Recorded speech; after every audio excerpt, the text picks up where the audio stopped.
Just a little bit of background about myself. I have my original degree was in geology. I worked as a geologist for a while and then got a degree in environmental design and worked for about 20 years as a environmental management consultant in heavy industry, working in the pulp mill industry, pulp and paper, power generation, waste management, heavy industry.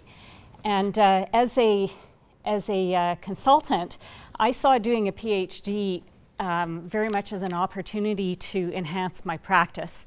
I had been in my career long enough that I started to recognize some problems in my own practice and recognized that I really needed to, up my game to try to address some of the big environmental issues that we're dealing with right now, that I just didn't feel that my sort of small-scale systems-based environmental management approach was getting at. So I decided to go in and do a PhD. I wanted to do it as a practical applied PhD, working with an actual organization on how they could potentially enhance their existing environmental management type processes, applying complexity theory.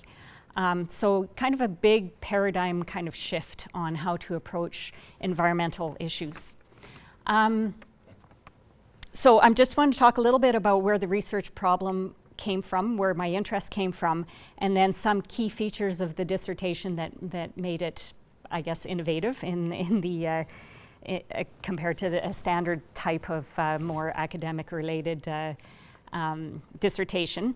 And then talk about how this particular approach managed to generate both academic outputs and outputs for practice, which generated opportunities for me for an alternative to your typical academic type of career as follow-up, which was always my intention.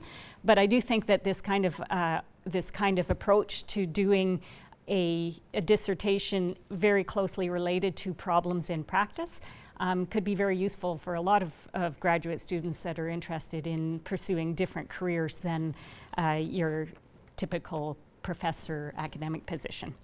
The research topic then was this idea of applying complexity theory. So I won't go into it in a lot of detail, but systems theory is in particular in environmental management is very much focused on reducing environmental impacts, controlling our interactions with the environment. And this is great for the first stage of enhancing environmental performance, but I think that because of the broad scale of environmental issues, when you look between organizations and at the current state of the environment, we realized that we're not going to get where we need to be just by incremental addition of controls. In particular, because controls in the natural environment are being recognized as not even really possible. So I was interested in looking at what complex adaptive systems theory could add to the picture if you looked at an organization as a complex adaptive system and how that organization maintains its relationship with the natural environment and adapts over time as the environment changes. So I looked at the city of Calgary, and I was looking at how we could enhance existing environmental management practice by understanding the city of Calgary as a complex adaptive system in relationship with its environment. This idea of applying complexity theory, I just wanted to bring, I think there's different reasons why people are drawn to enhance their practice or improve their practice or drawn to academia. And for me, it was very much a personal question about why are humans so much different than the rest of nature, why is there this disjoint between humanity and nature that we don't see in natural systems, and what can we learn from natural systems that we can apply to our organizations. And I made this video, and I find it really is very interesting because you'll notice that these animals are fully engaged in the natural environment. And when you watch what they do in particular with their ears and their noses, they're constantly interacting with the environment, with organizational structures their ears and their noses that have evolved over time out of their relationship with that environment. And there's this immediacy in their interaction with the environment. And I was thinking, how do you capture that in a human organization, which theoretically should be possible? To characterize a human organization like the City of Calgary as a complex adaptive system, if you're not familiar with complexity theory, there's sort of these qualities that all complex adaptive systems have. There are multiple elements that interact, a diverse number of different elements that are interacting together. There's feedback, there's signals and boundaries between them, and they have this tendency to reorganize and create organizational structures in sort of harmony with their natural environment. So they evolve over time, they change over time as their environment changes, and they actually learn over time. A complex adaptive system like say an organism like penicillin will actually over time adapt and evolve as to develop resistance to antibiotics, for instance. So it's not learning in the human sense, but it is learning and adaptation. And it's connected with the environment. So this was what I was trying to relate the City of Calgary, how the City of Calgary as a system does that. The key features of the study then, I got with my tax internship, I got an opportunity to work within the context of the system, which is really important in complex systems. Every complex system is completely unique, and you have to really be inside the system to understand how that system works. So I had 18 months of full-time work as a professional working with teams of professionals on project work within the city. And it was through that work that I addressed my research question. It was very much participatory. I had several different teams over the period of the 18 months of professionals that worked with me on projects. And I really relied very heavily on their knowledge. As a transdisciplinary study, I could only bring in my own disciplinary knowledge, and I counted on them bringing their disciplinary knowledge as well, and their knowledge of the complex system to enhance the effectiveness of the study. I also used the system in terms of making decisions about the research process. I allowed the project teams to make decisions on how the research was progressing, on what we were going to actually do. And in doing that, as you can imagine, made it not easy for me as a researcher. I sort of gave up control of my research project to my participants, but it allowed me to use the coherence and the sense that the complex system has to generate the outcomes, both the research outcomes and the practical outcomes. And maintaining that consistency with the quality of the system was really, really critical. So it was worth the trouble. And it was also where a lot of research tries to remain objective. Mine had no intention ever of being objective. It was completely intended to try and initiate change in the City of Calgary and actually have like an implementable result that helped enhance practice through bringing in the complex adaptive systems theory, which without spending 4 years as an academic really studying it, it just wasn't accessible to my participants. So I kind of acted as a translator, and at the same time I was translating for myself as a transformational experience for me to learn the theory and how I could enhance my practice through application of that theory. So the project was, initially what I did is I pre-designed, which was the wrong thing to do. But I pre-designed an organizational learning intervention, and it was a design-based research study. So I designed this idea that we were going to look at learning that happens at the bottom of the organization. The example I used was the flood, and looked at the waste and recycling operations during the flood. And anybody who was here knows what it looked like just massive heaps of crap, muddy, wet, debris. This isn't what waste and recycling usually has to deal with, but in this particular case, they had this chaotic condition and they had to adapt to it. So I thought, well, that'll be cool.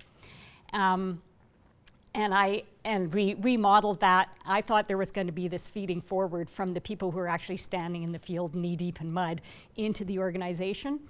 didn't turn out that that was what was happening. So after working on that project for several months, we realized a number of things. We started to understand how the system functions and learns, and it wasn't that.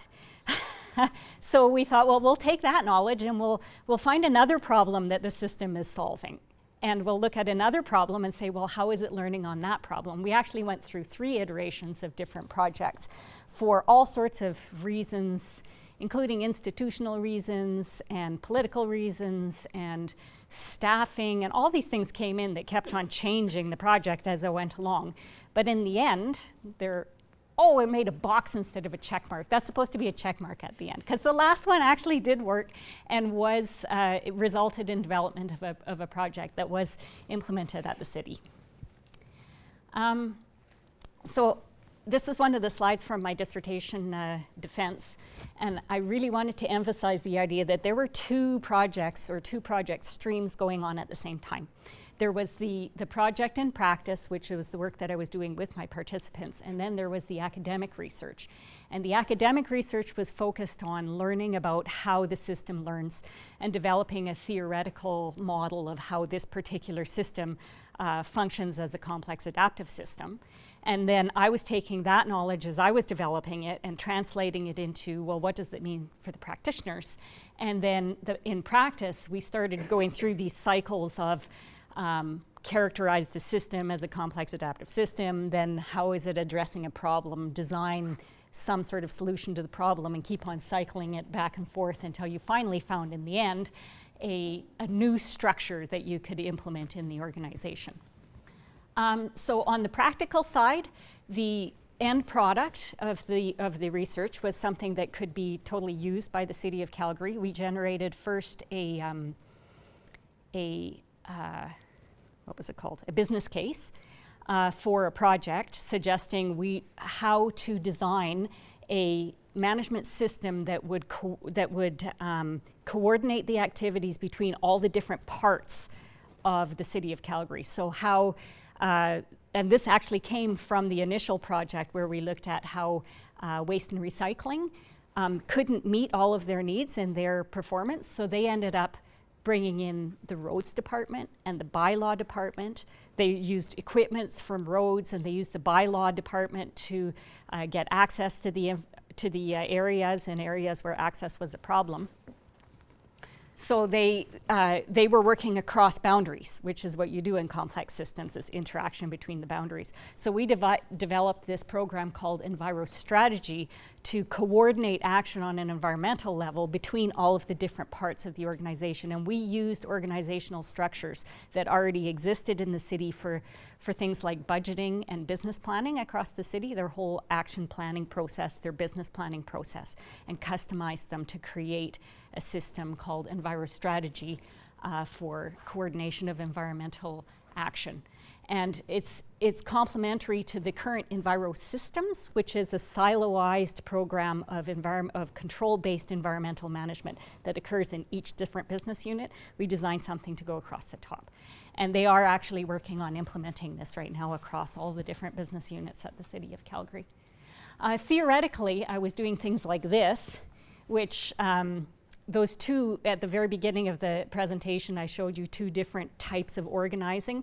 If any of you are into Gilles Deleuze, into postmodern French philosophy, he talks about the plane of organization and the plane of consistency as being these 2 modes of organizing.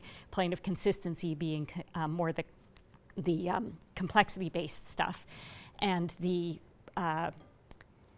plane of operations, I actually translated it here, plane of operations being sort of the rule-based, rigorous type of management. And what I found was where it was originally described as 2 different planes, I found with the nesting characteristic of a complex adaptive system, I kept on finding these insides and outsides of its operations on the inside, its complexity on the outside. So, and every time you would draw a boundary, we can manage this because we have a boundary and it's controllable.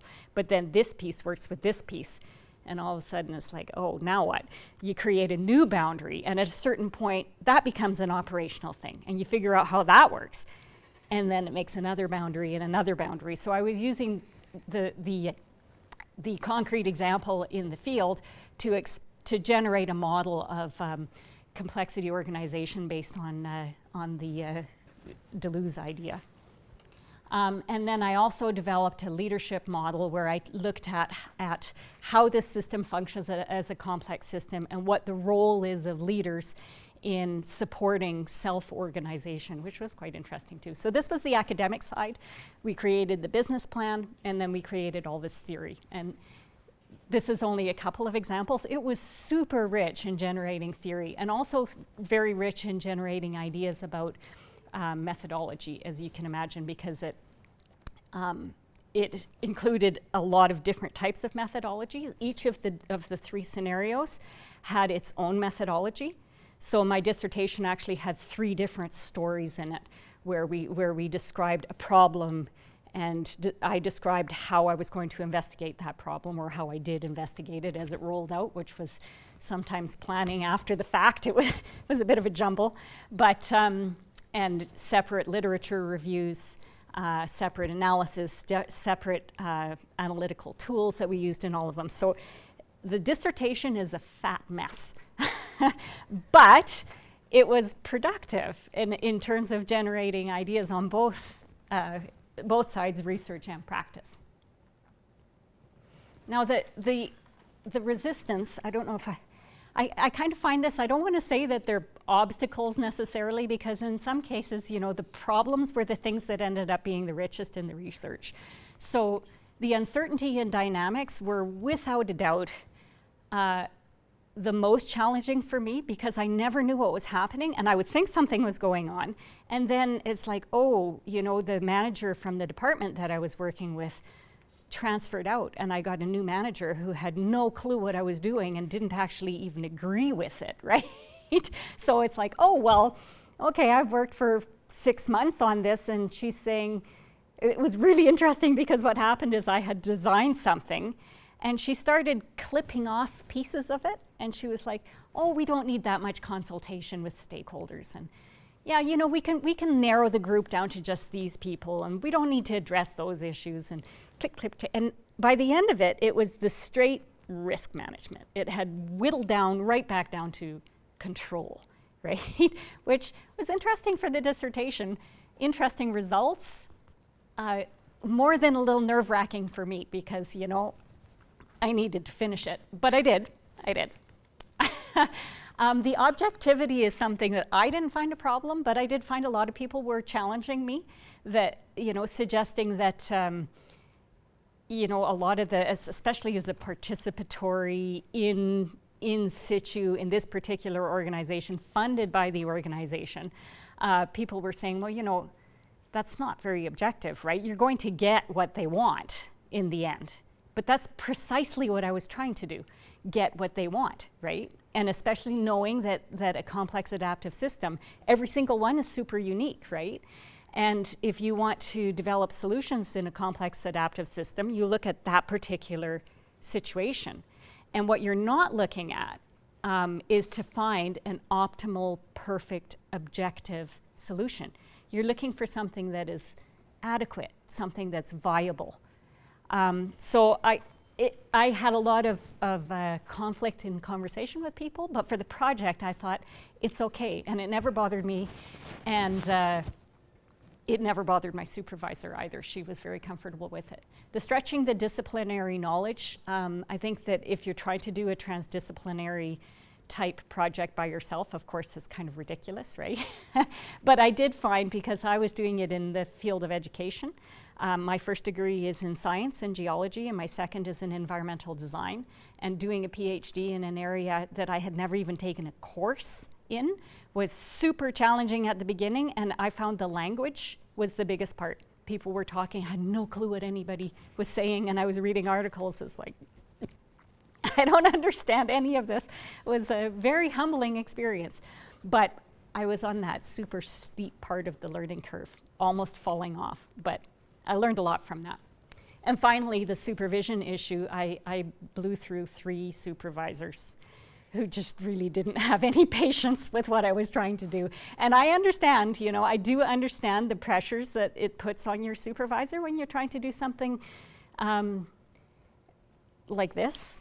Let's just leave it at that. When you're doing something really, kind of a bit out there and something that is uncontrollable. But I do think it's very important that, if you can find the supervisor who has the courage to support you, it's definitely worth doing the project.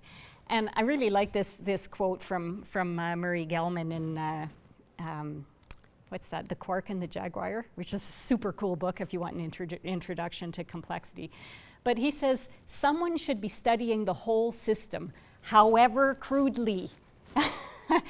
However crudely that has to be done, because no amount of gluing together of partial studies is ever going to give you an understanding of the behavior of the whole.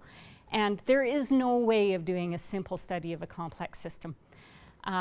That doesn't mean we shouldn't be doing it. And I think that, you do it, and hopefully people will learn from my experience of how messy it was. And maybe be encouraged that it did come up with interesting results. What wasn't a problem? The funding. MyTax was a really good option for me. Between MyTax and the City of Calgary, they managed to pay me for 16 months of the 18 months of field study, which was really valuable. And I have to say that having an organization fund you like this, rather than doing the research for them for free, I think is a huge advantage. It's funny, people seem to be more receptive to you if they're paying you than if you're offering to do it for free. It gives some legitimacy to it, and it gives legitimacy for your participants to actually participate because it's part of what their organization is doing. The participants were fantastic. They enjoyed the learning experience, so that was a really neat thing. The fear of failure, beyond the usual that we all have in doing a PhD, I think that we're doing this kind of study, I couldn't help but think, I don't know what's going to happen, but something is going to happen and it's going to be interesting.